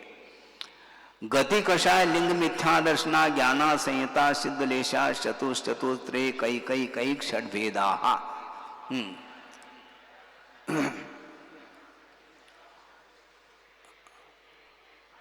ये 21 भेद हैं औदैक भाव। औदैक भाव का अर्थ क्या किया था अभी, जिस कर्म के उदय से जो भाव प्रकट हो, उत्पन्न हो, उसका नाम औदैक भाव। जैसे समझने के लिए क्रोध के उदय में क्रोध उत्पन्न हुआ, यह क्रोध जो है औदैक भाव माना जाता है। इस प्रकार मान, माया, लोभ, ये सारे सारे औदैक भाव माने जाते हैं। तो गति 4 हैं, नरक गति, तिर्यंच गति, मनुष्य गति और देव गति। जिस कर्म के उदय से नारक पर्याय उत्पन्न होती है उसका नाम नरगतीय औदिक भाव है। वह स्वयं फील करता है कि मैं नारकी हूँ ऐसा। इसी प्रकार मनुष्य गति, तिर्यंच गति और देव गति के विषय में भी समझ लेना चाहिए। इसी प्रकार 4 कषाय होते हैं, क्रोध, मान, माया, लोभ, जो अपने अपने कषाय के उदय से ये औदिक भाव प्रकट हो जाते हैं। लिंग का अर्थ यहाँ पर वेद लिया है। स्त्री वेद, पुरुष वेद और नपुंसक वेद के अपेक्षा से 3 वेद हैं, जो अपने अपने कर्म के उदय से जो भाव उत्पन्न होता है उसका नाम ये लिंग के रूप में अथवा वेद के रूप में 3 औदिक भाव गिनाए हैं। इसके बाद मिथ्या दर्शन। मिथ्या दर्शन कर्म के यानी मिथ्यात्म कर्म के उदय से 7 तत्वों के प्रति श्रद्धान का जो अभाव होता है, अतत्व श्रद्धान कर लेता है, तत्वार्थ श्रद्धान नहीं, तत्व के अर्थ के प्रति श्रद्धान का अभाव हो जाता, उसका नाम मिथ्या दर्शन है। ये मिथ्या दर्शन औदिक भाव है। यहाँ पर भी अज्ञान शब्द का प्रयोग आया है। अज्ञान, जबकि क्षौक्षमिक भाव में भी अज्ञान का प्रकरण आया था, वहां पर औदिक भाव नहीं, किंतु मति ज्ञानावरणी, श्रुत ज्ञानावरणी और औदिक ज्ञानावरणी कर्म के क्षोभम से प्राप्त जो ज्ञान है वह क्षौक्षमिक भाव होते हुए भी वहां पर मिथ्यात्व कर्म का उदय होने के कारण वो तीनों ज्ञान अज्ञान के रूप में परिवर्तित हुए हैं, किंतु वह औदिक भाव नहीं किंतु क्षौक्षमिक भाव के अंतर्गत लिया है। यहाँ पर जो अज्ञान भाव आया है वह ज्ञानावरणी कर्म के उदय के कारण अज्ञान भाव। अज्ञान का अर्थ ज्ञान का अभाव, सो अज्ञान ऐसा ले लेना। जैसे समझने के लिए अभी वर्तमान में किसी को अवधि ज्ञान नहीं है, अवधि ज्ञानावरणी कर्म का उदय चल रहा है इसलिए वह अवधि ज्ञान नहीं हो रहा, ये अज्ञान भाव माना जाता है। इसी प्रकार मन पर ज्ञान और केवल ज्ञान प्रकट नहीं हो रहा है, इसलिए ये अपने अपने कर्म के उदय से यह अज्ञान भाव प्रकट हो जाता है। असंयत का अर्थ सर्वघाती प्रकृति कषाय संबंधी उदय को प्राप्त हो जाए तो संयम ग्रहण करने का भाव जागृत नहीं होता, उसका नाम असंयम भाव कहा है। और असिद्धत्व का अर्थ सामान्य रूप से कर्म के उदय से जो सिद्धत्व की उपलब्धि नहीं होती है उसका नाम असिद्धत्व भाव। यह 14वें गुणस्थान के अंत तक पाया जाता है, उसके बाद ही सिद्धत्व की उपलब्धि होती है। लेशा, कषाय के साथ संबंध रखने वाली जो योग की प्रवृत्ति है उसका नाम लेशा है, जिसके 6 भेद किए हैं, कृष्ण, नील, कापोत, पीत, पद्म, शुक्ल के रूप में। इसमें आदि की जो 3 लेशाएं वो अशुभ हैं और अंत के 3 शुभ लेशाएं मानी जाती हैं। ये सारे औदिक भाव के अंतर्गत आते हैं। इस प्रकार ये 21 भेद हुए हैं, जिसके ये औदिक भाव के 21 भेद। अब अंतिम एक भाव रह गया पारिणामिक भाव, जीव भव्या भव्यत्वानुच। जीवत्व, भव्यत्व और अभव्यत्व के रूप में 3 ये पारिणामिक भाव हैं जो कि कर्म निरपेक्ष भाव माने जाते हैं। किसी कर्म के उदय से जीवत्व भाव आया हो ऐसा नहीं, ये पारिणामिक भाव माना जाता है। यदि किसी कर्म के उदय से जीवत्व आया हो तो कर्म के क्षय से फिर जीवत्व का ही अभाव हो जाएगा, ऐसा होता नहीं, इसलिए इसको पारिणामिक भाव के अंतर्गत लिया है। चैतन्य भाव का नाम ही यहाँ पर जीवत्व के रूप में स्वीकार किया है। भव्यत्व का अर्थ भविष्य में, भवितम योग्य भव्य, भविष्य में रत्नत्रय को प्रकट करने की योग्यता जिस जीव के अंतर्गत हो उसका नाम भव्यत्व भाव है, और जिसके अंदर रत्नत्रय को प्रकट करने की शक्ति यदि विद्यमान नहीं है, योग्यता नहीं है, उसका नाम अभव्य कहा है। लेकिन इतना ध्यान रखने का विषय यह है, कभी कोई अभव्य भव्य के रूप में अथवा भव्य अभव्य के रूप में परिवर्तित नहीं हो सकता, क्योंकि यह स्वाभाविक भाव माना जाता है। इस प्रकार भावों का वर्णन हो गया। अब लक्षण बता रहे हैं, जीव का लक्षण क्या है। उपयोगो लक्षणम, उपयोग ही जीव का लक्षण है। उपयोग किसको बोलते हैं? उभय निमित्त वशात, यानी बाह्य और आभ्यंतर कारणों के द्वारा उत्पन्न जो चैतन्य गुण के साथ संबंध रखने वाला जो आत्मा का परिणाम है उसका नाम उपयोग माना गया है। जिसके माध्यम से पदार्थ की जानकारी होती है वही उपयोग माना जाता है। अब वह उपयोग कितने प्रकार का है? स द्विविधोष्ट चतुर्भेद। स का अर्थ पूर्व में उपयोग शब्द आया है, उसके स्थान पर स का प्रयोग किया, यानी स उपयोग, वह उपयोग दो प्रकार का, ज्ञानोपयोग और दर्शनोपयोग। और ज्ञानोपयोग अष्टवेद 8 प्रकार का और दर्शनोपयोग 4 प्रकार का। इस प्रकार यह उपयोग का वर्णन हो जाता है। संसारिणो मुक्तार्षः।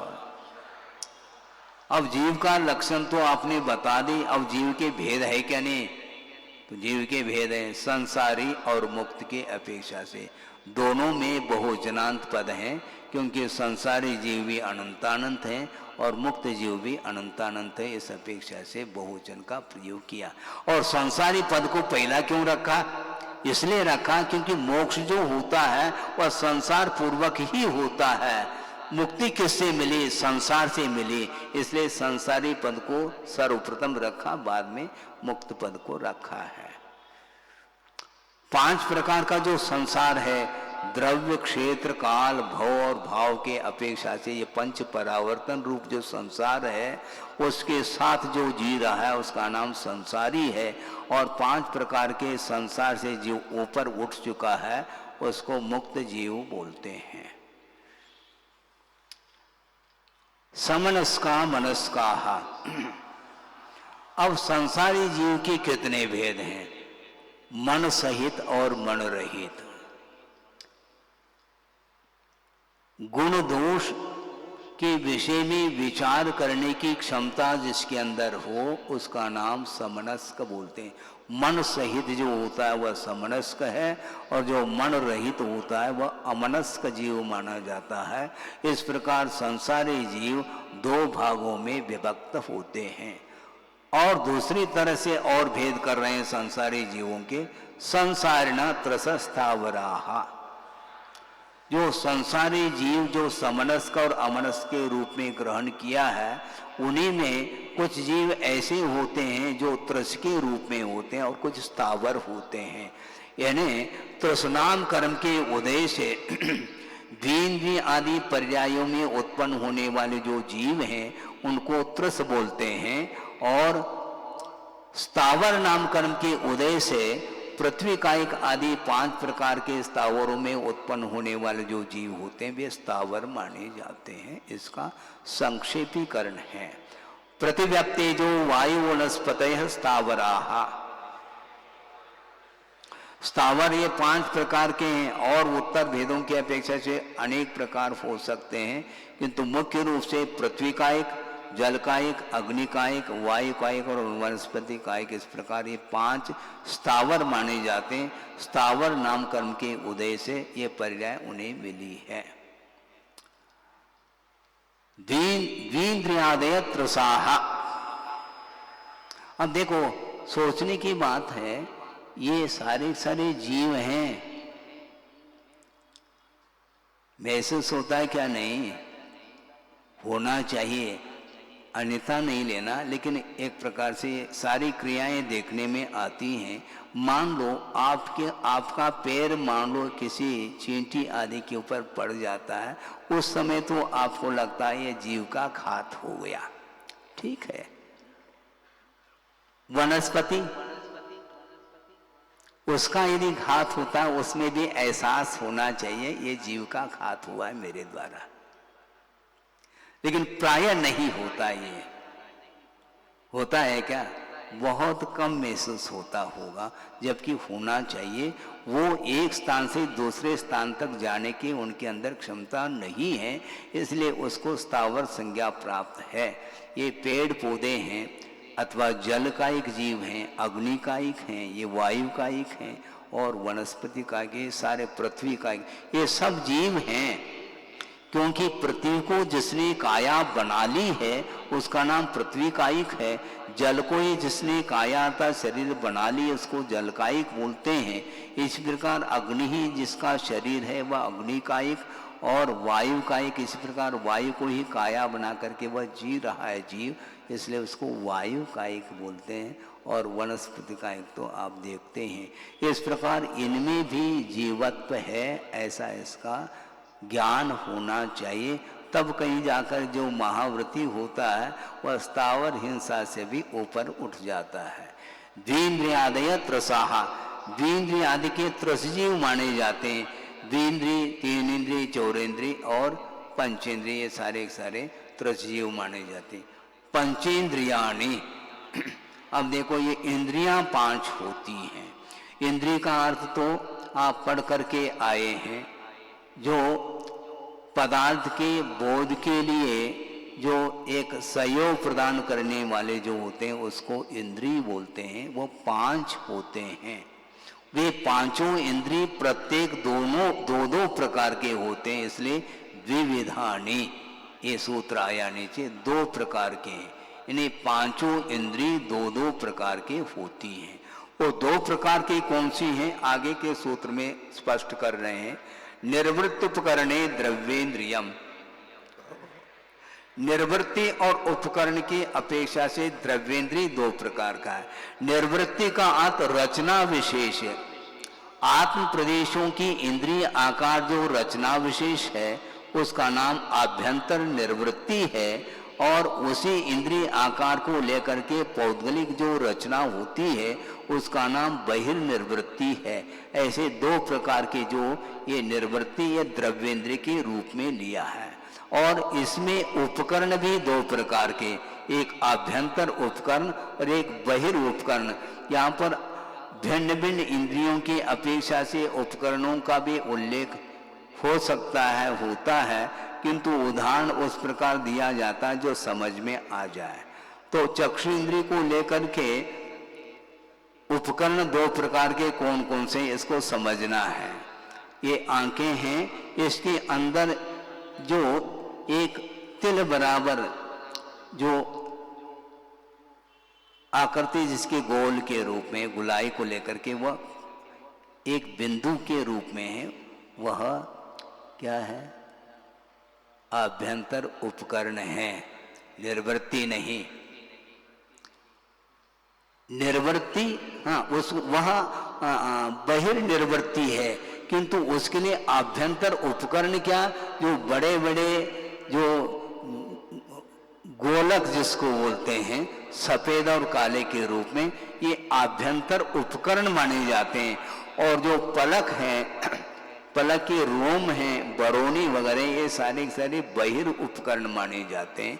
इसी प्रकार अन्य इंद्रिय संबंधी भी आभ्यंतर उपकरण और बहिर उपकरण की अपेक्षा से उल्लेख मिल जाता है। इस प्रकार निर्वृत्ति और उपकरण के रूप में ये सारे द्रव्येंद्रिय के रूप में स्वीकारा है। और लब्धुपयोगो भावेंद्रियम,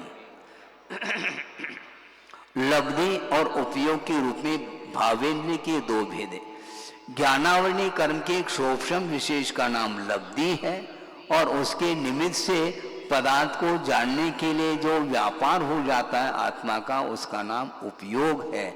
इस प्रकार उपयोग भी भावेंद्रिय के रूप में स्वीकारा है, और उसके पूर्व में ज्ञानावरणी कर्म के एक शोभम विशेष के रूप में लब्धि है। इस प्रकार लब्धि और उपयोग ये दोनों भावेंद्रिय माने जाते हैं। अब पंचेंद्रियाणि ऐसा आपने कहा है, संख्या की अपेक्षा से उल्लेख किया, उनका नामोल्लेख कर रहे हैं। स्पर्शन रसन घ्राण चक्षु श्रोत्राणि, स्पर्शनेन्द्रिय, रसनेन्द्रिय, घ्राणेन्द्रिय, चक्षुरेन्द्रिय और श्रोत्रेन्द्रिय यानी कर्णेन्द्रिय 5 इंद्रियां हैं। और इनके ये 5 विषय हैं जो कि अगले सूत्र में इसको स्पष्ट कर रहे हैं। स्पर्श रस गंध वर्ण शब्दास तदर्था, तदर्था का अर्थ क्या? तेषाम इंद्रियाणाम अर्थाः विषयाः। उन इंद्रियों के ये विषय हैं। कौन कौन से? स्पर्शेंद्रिय का विषय 8 प्रकार का स्पर्श है, रसनेन्द्रिय का विषय 5 प्रकार का रस है, घ्राणेन्द्रिय का 2 प्रकार का गंध है विषय, और चक्षुन्द्रिय का जो विषय है वह 5 प्रकार का वर्ण माना जाता है। और श्रोत्रेंद्रिय का विषय क्या है? 7 प्रकार के स्वर माने जाते हैं, सप्त स्वर, सा री ग म प द नी के बाद फिर सा बोलते हैं कई लोग, ऐसा नहीं, ये 7 ही स्वर होते हैं, सा री ग म प द नी, ये सप्त स्वर माने जाते हैं। ये विषय शब्दात्मक है, ये कर्णेंद्रिय के विषय माने जाते हैं। इस प्रकार इसका विषय पूर्ण हो जाता है। श्रोतम अनिंद्रियस्य, ये सारा मतिज्ञान का जो विषय हुआ इंद्रियों के माध्यम से वो हो जाता है, किंतु मतिज्ञान के द्वारा ज्ञात जो पदार्थ है उस पदार्थ से पदार्थांतर का जो ज्ञान कराता है वह श्रुत ज्ञान माना जाता है। वह किसका विषय बनता है? वह अनिंद्रिय से मन का विषय बनता है। किंतु असंगी में भी श्रुत ज्ञान जो होता है उसको यहाँ पर प्रासंगिकता नहीं दी जा रही, उसको मुख्यता नहीं दी जा रही, क्योंकि मोक्ष मार्ग का प्रसंग होने के कारण विशेष रूप से गुण दोष को समझने की चेष्टा जो होती है वह मन के पास ही होती है। इसलिए श्रुतम अनिंद्रिय से, यानी श्रुत ज्ञान का जो विषय है वह अनिंद्रिय का विषय अर्थात मन का विषय माना जाता है। वनस्पत्यंतानाम एकम, एक इंद्रिय किसके पास है? वनस्पति है अंत में जिनके, अर्थात 5 प्रकार के जो स्थावर हैं उनके पास मात्र एक इंद्रिय है। तो कोई भी एक ले ले ऐसा, तो ऐसा है क्या? कोई भी एक ले ले? नहीं, एकम अर्थात प्रथमम इत्यर्थ, यानी स्पर्शेंद्रिय मात्र उसके पास है, अन्य इंद्रियों का अभाव है। अब ये 5 स्थावरों के बाद जो त्रसजीव होते हैं उनमें भी एक एक इंद्रियों की वृद्धि होती चली जाती है, उसका उल्लेख कर रहे हैं। कृमि पिपीलिका भ्रमर मनुष्यादीनाम एकैक वृद्धानि, एक एक वृद्धानि इंद्रियाणि, ये एक एक इंद्रियां वृद्धि को प्राप्त हो रही हैं। जैसे कृमि आदि नाम, कृमि है और शंख है, शीप है, ये सारे सारे द्विंद्रिय माने जाते हैं। इनके पास एक इंद्रिय और वृद्धि को प्राप्त होती है, अर्थात स्पर्शनेन्द्रिय और रसनेन्द्रिय एक और ले लेना। पिपीलिका आदि नाम एक वृद्धानि, एक इंद्रिय को बढ़ा दो। पिपीलिका अर्थात चींटी है, खटमल है, बिच्छू हैं, ये सारे सारे 3 इंद्रिय जीव माने जाते हैं जिसके पास 3 इंद्रियां होती हैं। भ्रमरादि नाम, भ्रमर है, मच्छर है और तितली है, पतंग आदि होते हैं, ये सारे सारे 4 इंद्रिय माने जाते हैं। इनके पास 4 इंद्रियां हैं। और मनुष्यादि नाम, मनुष्य है, नारकी है, पंचेंद्रिय तिर्यंच है, देव हैं, ये सारे सारे पूरे इंद्रियां जिन्हें प्राप्त हैं वे पंचेंद्रिय माने जाते हैं। संज्ञा समनस्काः,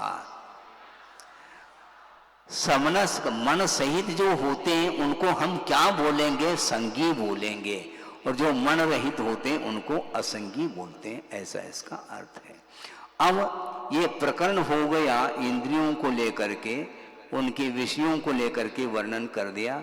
अब एक शरीर को छोड़ करके जब इस जीव का अवसान हो जाता है तो नवीन शरीर को प्राप्त करने के लिए एक गति से गत्यंतर वह जीव चला जाता है। उस समय क्या परिणति बनती है उसका उल्लेख कर रहे हैं। विग्रहगतो कर्म योग, विग्रह गति में कार्मन का योग होता है। विग्रह गति का अर्थ खुलासा कर रहे हैं। विग्रह का अर्थ दो अर्थों में विग्रह शब्द का प्रयोग किया है। एक विग्रह का अर्थ देह अर्थात शरीर होता है। विग्रहाय गति इति विग्रह गति, नवीन शरीर को प्राप्त करने के लिए जो गति होती है उसका नाम विग्रह गति है। एक ये अर्थ है, किंतु दूसरा अर्थ ये है विरुद्ध ग्रह विग्रह, यानी व्याघात इत्यर्थ है। यानी वह विग्रह के साथ वक्र गति का नाम यहाँ पर विग्रह गति लिया है।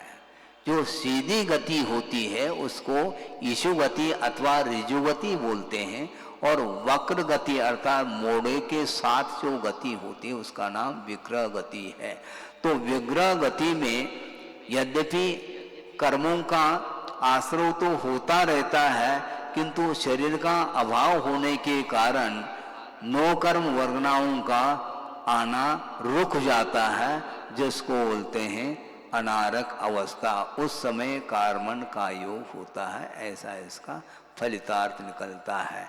किंतु गति जो होगी, चाहे वह विग्रह गति हो चाहे ऋजु गति हो, श्रेणी के अनुरूप ही गति होती है, ऐसा उल्लेख अगले सूत्र में किया जा रहा है। अनुश्रेणी गति है, श्रेणी के आकाश के पंक्ति के अनुरूप ही गति होती है।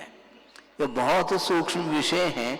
आकाश वैसे ही अमूर्त हैं और उनके प्रदेश भी अमूर्त है ही, किंतु उनके आकाशों के प्रदेशों की पंक्ति के अनुरूप ही गति से गत्यंतर होते समय उस जीव की गति होती है, ऐसा इसका आशय है। श्रेणी के अनुरूप गति, वे श्रेणी गति नहीं। आकाशों की प्रदेशों की पंक्ति, ना आकाश देखने में आ रहा ना उसके प्रदेश देखने में आ रहे, श्रद्धांत का तो विषय बनाना पड़ेगा ना। इसलिए ये कहा अविग्रहा जीवस्य, विग्रह रहित जो गति होती है वह ऋजु गति मानी जाती है। वह किसकी होती है? सूत्र में तो जीवस्य आया है, किंतु टीकाकार कह रहे हैं मुक्त जीवस्य। यहाँ पर मुक्त जीव तो कहा नहीं महाराज, अगले सूत्र में संसारी पद आ रहा है। इससे पारसिक न्याय से जीवस्य का अर्थ मुक्त जीवस्य इत्यर्थः। मुक्त जीव की जो गति होती है वह विग्रह रहित गति मानी जाती है। वहां पर जाकर के मुक्त नहीं हो रहे हैं, इसी धरती पर जिन्हें निर्वाण प्राप्त हुआ है और निर्वाण होने के उपरांत एक समय में उनकी जो गति होती है वह ऋजु गति होती है, जो कि विग्रह रहित मानी जाती है। और बाकी सबकी विग्रहवती च संसारिण प्राक चतुर्भ्य। संसारी जीव की जो गति होती है वह विग्रहवती, यानी विग्रह वाली गति होती है, गति का विशेषण है। इसलिए विग्रहवती यह विशेषण भी स्त्रीलिंग में प्रयुक्त हुआ है। विग्रह वाली जो गति होगी वह संसारी जीव की होगी, किंतु ऋजुगति नहीं होगी। क्या होगी? फिर उसका उल्लेख तो यहाँ पर नहीं किया महाराज, च शब्द के माध्यम से उल्लेख किया। विग्रहवती और च अर्थात अविग्रहवती अपि, ये इसका अर्थ है। संसार दशा में विग्रह वाली भी गति होती है और विग्रह रहित भी एक समय वाली गति होती है, ऐसा इसका तात्पर्य है। किंतु प्राक चतुर्भ्य, चार समय से पहले पहले, चतुर्थ समय में निश्चित रूप से वह पहुंच जाता है। तीन समय लगते हैं विग्रह गति के लिए, चौथे समय में वह आहारक हो जाता है। एक समय अविग्राहा, एक समय वाली जो गति है वह अविग्रह गति मानी जाती है। ऋजु गति में एक ही समय लगता है, इसलिए वह अनारक अवस्था उसमें नहीं बनती, आहारक अवस्था ही बनती है। एकम दो त्रिवान आहारकः, एक समय, दो समय अथवा तीन समय अनारक अवस्था मानी जाती है। ये तीन समय तक, अधिकतम तीन समय तक नौकर्म वर्णाओं का ग्रहण रुक जाता है, इसलिए इसको अनारक अवस्था कही गई है। इस प्रकार ये हो गया। अब उत्पन्न होता है, गति से गत्यांतर तो हुआ, तो उत्पन्न होगा क्या? नहीं होगा, उसी का नाम जन्म है। तो जन्म की कितने प्रकार है इसका उल्लेख इस सूत्र में कर रहे हैं। समूर्चन गर्भोपपादा जन्म, समूर्चन गर्भ और उपपाद, ये 3 जन्म के प्रकार हैं। तीनों लोकों में ऊर्ध्व, अधः और तिर्यक रूप से शरीर को ग्रहण करने, शरीर को निर्मित करने के लिए नौकर्म वर्णाओं का जो ग्रहण होता है उसका नाम समूर्चन कहा। इस समूर्चन जन्म में रजोवीर का कोई भी संबंध नहीं है। एक इंद्रिय से लेकर के चौरेंद्रिय तक ये नियामक रूप से समूर्चन जन्म वाले होते हैं। असंगी पंचेंद्रिय से लेकर के वो समूर्चन भी होते हैं, गर्भ जन्म वाले भी हो सकते हैं। इस प्रकार ये समूर्चन जन्म की ये व्याख्या की है।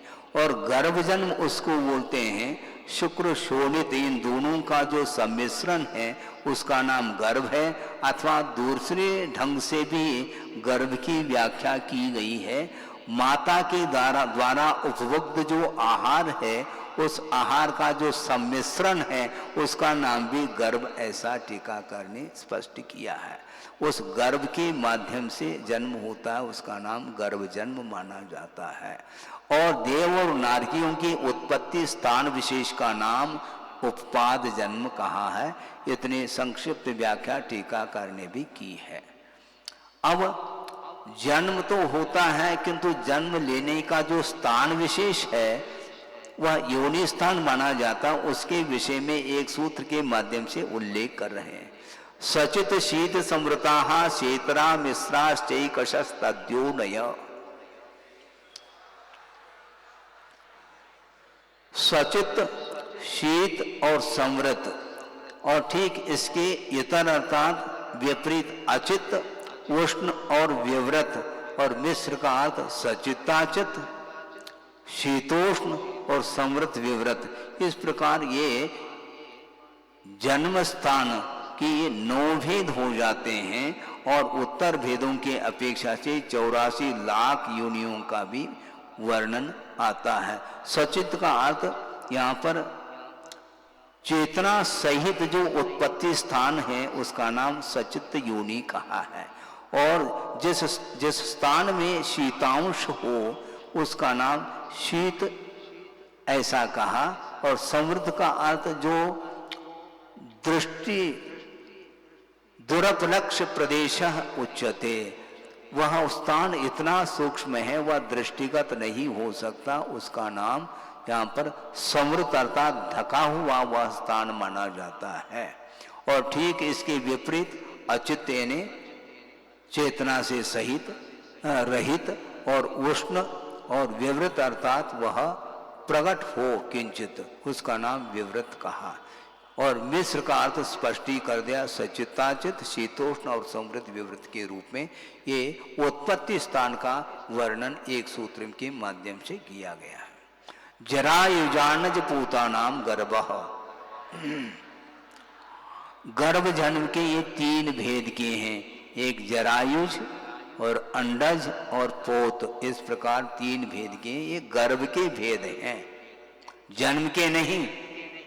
ऐसा लगता है कि ये जन्म के 3 भेद हो, जन्म के 3 भेद तो कर चुके हैं, समूर्चन, गर्भ और उपपाद, किंतु गर्भ के 3 भेद कर रहे हैं, एक जरायुज और एक अंडज और पोत।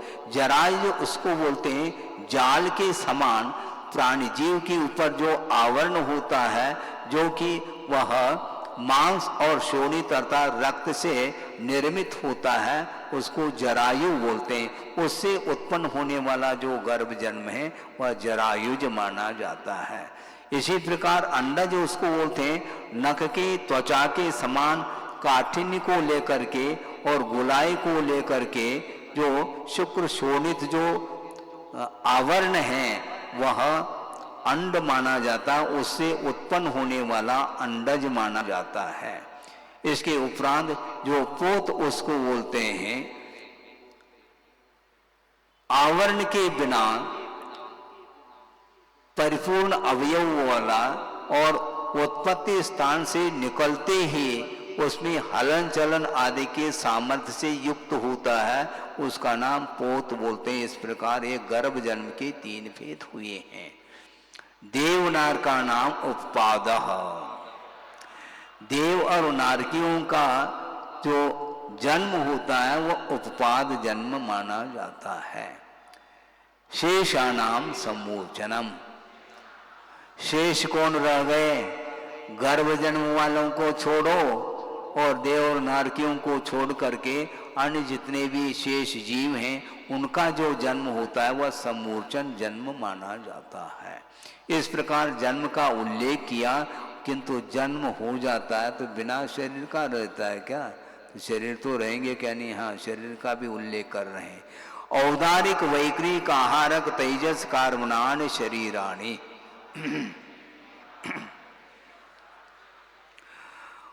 उदार का अर्थ स्थूल होता है। नौकर्म वर्णाओं के माध्यम से शरीर का निर्माण होता है, तो औदारिक शरीर नामकरण के उदय से जो मनुष्य और त्रियंचों को जो शरीर प्राप्त हो रहा है वह औदारिक शरीर माना जाता है। और वैक्रिक शरीर उसको बोलते हैं। वैक्रिक शरीर नामकरण के उदय से छोटे बड़े आदि अनेक प्रकार के रूप को धारण करने की क्षमता जिस शरीर में हो उसका नाम वैक्रिक शरीर माना जाता है। और सूक्ष्म पदार्थों में ज्ञान प्राप्त करने के लिए और असंयम से दूर होने के लिए प्रमथ संयत गुणस्थानवर्ती जो श्रमण है उसके मस्तिष्क से वह एक हाथ का जो पुतला निकलता है वह आहारक शरीर माना जाता है। ये दिखाई नहीं पड़ता, न वैक्रिक शरीर देखने में आ रहा है न आहारक शरीर देखने में आ रहा है। इसका वर्णन भी आगे सूत्र के माध्यम से करेंगे। तेजस शरीर उसको बोलते हैं जो औदानिक वैक्रिक और आहारक शरीर को कांति प्रदान करने वाला जो शरीर होता है उसका नाम तेजस शरीर मानते हैं। और कार्बन शरीर का अर्थ यह बीजभूत है, समस्त कर्मों के उत्पन्न होने में ये बीजभूत है। और वह कार्बन शरीर एक विशिष्ट शरीर का नाम है जिसके माध्यम से ये भिन्न भिन्न शरीरों को प्राप्त करने के लिए उसका योगदान होता है। परम परम सूक्ष्मम, ये जितने भी शरीर हैं ये आगे आगे सूक्ष्मता को लिए हुए हैं। इन्हें औदारिक शरीर सबसे स्थूल माना जाता है। वह आंखों के द्वारा दिखाई भी नहीं दे रहा है, फिर भी वह सूक्ष्म नहीं है, वह स्थूल है।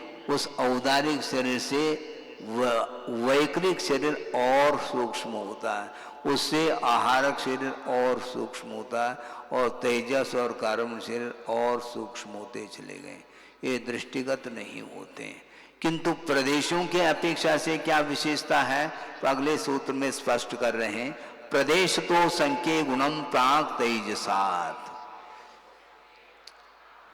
तेजस शरीर से प्राक यानी पूर्व में प्रदेशों के अपेक्षा से असंख्यात गुणी उसमें परमाणु पाए जाते हैं। सबसे कम परमाणु औदारिक शरीर में, उससे असंख्यात गुणी परमाणु वैक्रिक शरीर में, उससे असंख्यात गुणी परमाणु आहारक शरीर में। किंतु आहारक शरीर में जितने परमाणु हैं उनसे अनंत गुणी परमाणु तेजस शरीर और उससे अनंत गुणे परमाणु कार्बन शरीर में है। इसको बताने के लिए अगला सूत्र है अनंत गुणे परे। परे अर्थात आगे के दो शरीर, यहाँ पर भी द्विवचनांत पद है, परम परे पराणी। तो तेजस और कार्बन शरीर में अनंत गुणे परमाणु विद्यमान होते हैं।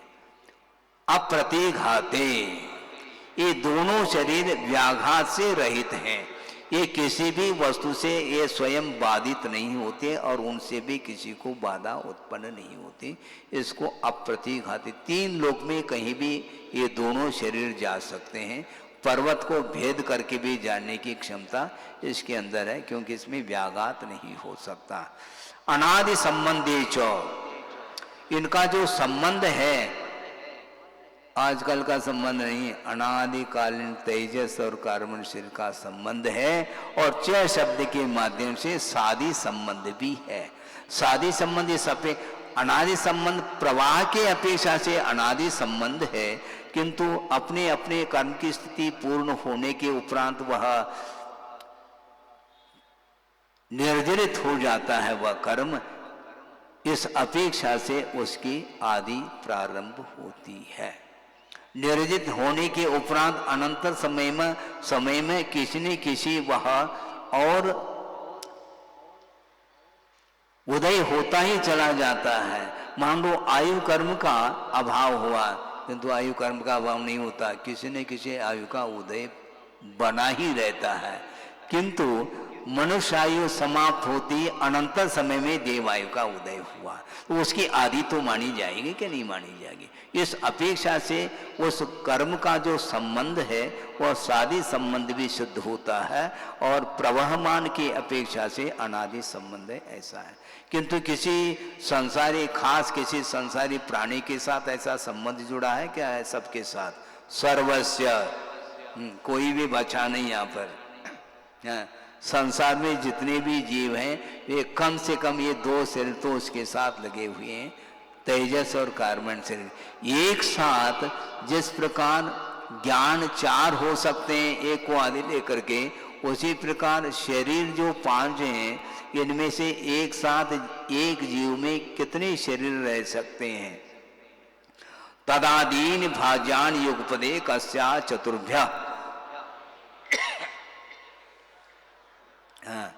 एकस्य यानी एकस्य जीवस्य अथवा एकस्य आत्मना, एक आत्मा के पास चतुर्भ्य यानी चार शरीर तक रह सकते हैं। किसको लेकर के? तद आदीनी यानी तेजस और कार्बन शरीर को आदि लेकर के चार शरीर तक रह सकते हैं। दो रहेंगे तो तेजस कार्बन रहेंगे, तीन रहेंगे तो औदारिक तेजस कार्बन अथवा वैकृतिक तेजस कार्बन, और चार रहेंगे तो औदारिक आहारक तेजस कार्बन। महाराज वैकृतिक शरीर तो रहता है ना, वो रिद्धि के साथ होना अलग है, किंतु वैकृतिक परमाणु से निर्मित जो शरीर है वह औदारिक और वैकृतिक एक साथ नहीं रह सकते। इसलिए औदारिक आहारक तेजस और कार्बन की अपेक्षा से चार शरीर ये मैक्सिमम पाए जाते हैं। निरुपभोगमंत्यम, अंतिम जो शरीर है वह विग्रह गति में उपभोग करने योग्य नहीं है, क्योंकि नौ कर्म वर्णाओं का वहाँ पर ग्रहण होना बंद हो जाता है। ऐसी स्थिति में वह विग्रह गति में कार्बन शरीर उपभोग करने योग्य नहीं है, क्योंकि नौ कर्म का अभाव है। कर्म का जो फल मिलता है वह नौ कर्मता शरीर के अभाव में नहीं मिल सकता। फिर महाराज दो तीन समय के लिए वह कर्म का फल मिल रहा है क्या ना, वो मिलना नहीं मिलना बराबर है, कोई एहसास नहीं होता। अग्नि की पिटाई हो सकती है? नहीं हो सकती। हो सकती है, यदि वह अग्नि लोह के संपर्क में आ जाए तो घन के प्रहार के द्वारा अग्नि की पिटाई होगी। उसी प्रकार इस शरीर रूपी लोह तत्व के संपर्क में आकर के आत्मा की पिटाई हो रही है।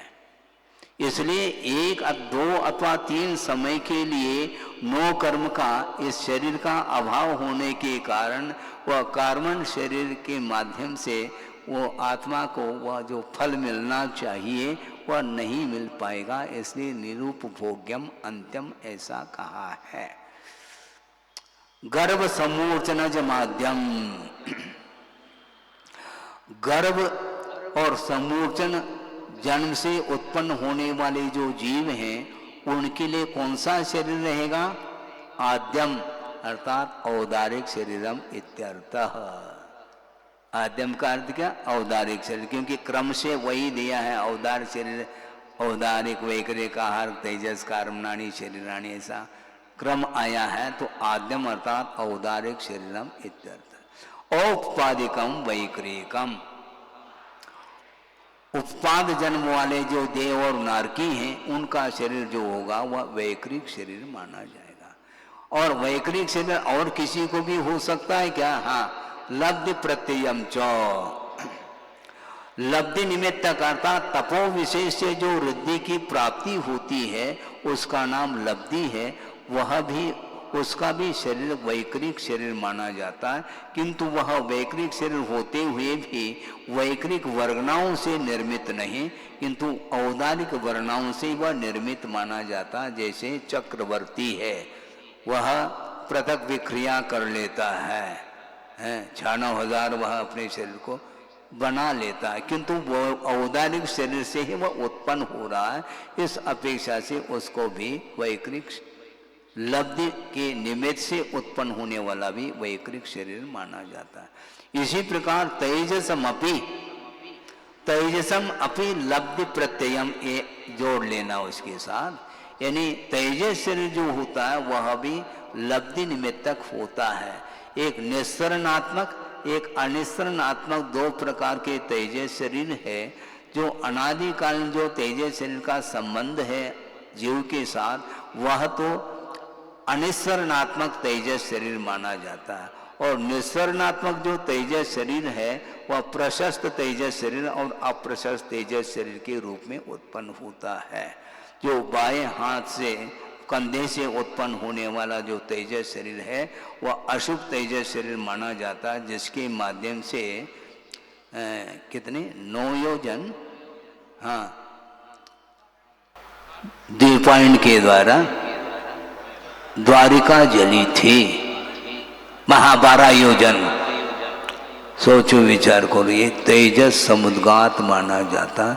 अशुभ तेजस समुद्गात के माध्यम से इस प्रकार घटित हो जाता है, और शुभ तेजस के माध्यम से भी वह योजनों में जो सुभिक्ष छा जाता है। मान लो वन में जंगल में दावाग्नि जिसको बोलते हैं अग्नि, और उसके माध्यम से जीव त्राय त्राय कर रहे हैं।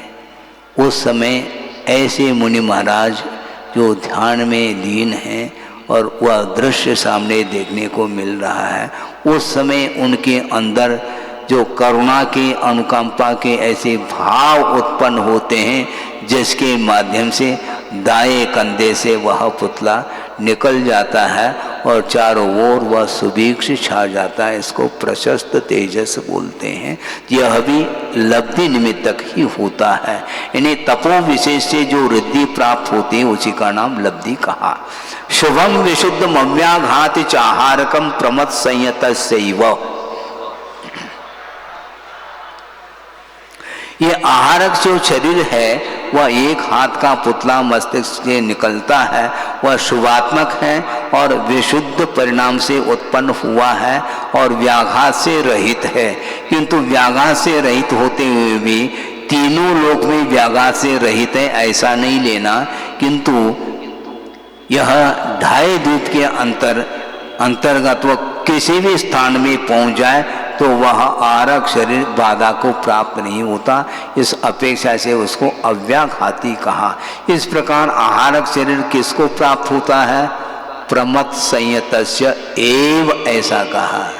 जो प्रमथ संयत छठे गुणस्थानवर्ती जो श्रमण हैं उनके मस्तिष्क से ही यह पुतला निकल जाता है और शंका का समाधान अधिक प्राप्त हो जाता है।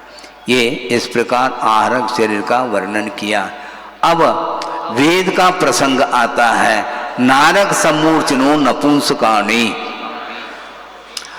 नारकी और सम्मूर्छन जन्म वाले जो जीव हैं उनके पास नपुंसक वेद ही पाया जाता है। द्रव्य से भी नपुंसक और भाव के अपेक्षा से भी वह नपुंसक वेद वाले माने जाते हैं। न देवाहा, किंतु देव नहीं है ऐसा नहीं लेना, किंतु देवगति में नपुंसक वेद नहीं होता, इसका अर्थ है प्रासंगिक। यानी देवगति में जो देव होते हैं उनका द्रव्य और भाव ये दोनों पुरुष वेद पाए जाते हैं, और देवियों के लिए द्रव्य से भी और भावों से भी स्त्री वेद का उदय होता है। शेषास्त्र वेदाहा, इनको छोड़ करके अन्य जितने भी जीव हैं उनके पास तीनों वेद हो सकते हैं।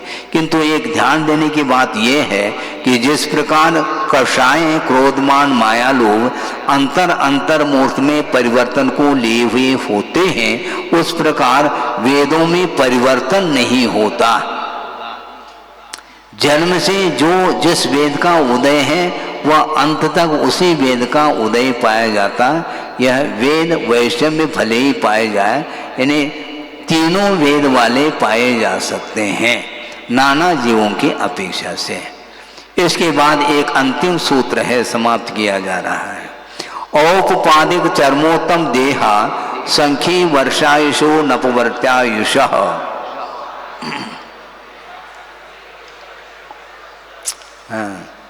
औपपादिक अर्थात देवनार की और चर्मोत्तम शरीर वाले यानी चर्म शरीरी। उत्तम का अर्थ और कोई विशेष टीकाकार ने खोला नहीं है, जो चर्म शरीर है उन्हीं को उत्तम इस विशेषण से जोड़ करके कथन कर रहे हैं।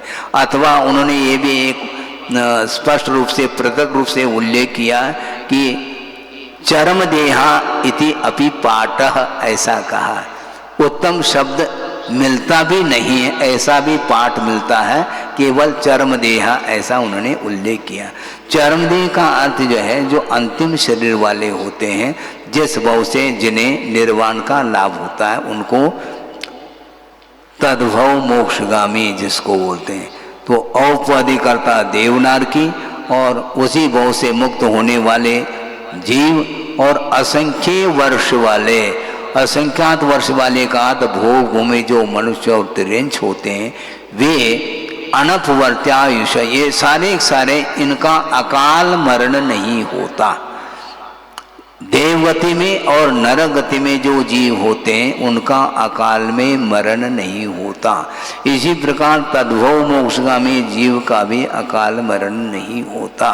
और असंख्यात वर्ष वाले भोग भूमि तिर्यंच और मनुष्य का भी अकाल मरण नहीं होता। और इनको छोड़ करके जितने भी जीव हैं उनका अकाल मरण भी हो सकता है और सकाल मरण भी होता है। इस प्रकार यह अंतिम सूत्र के माध्यम से जीव तत्व का वर्णन करने वाला ये दूसरा अध्याय समाप्त हो जाता है। बोधि समाधि परिणाम शुद्धि स्वात्मोपलब्धि शिव शोक सिद्धि चिंतामणिम चिंतित वस्तुदाने त्वां वंदमानस्य ममास्तु देवी। परम पूजाचार्य गुरुवर श्री विद्यासागर जी मुनि महाराज की जय।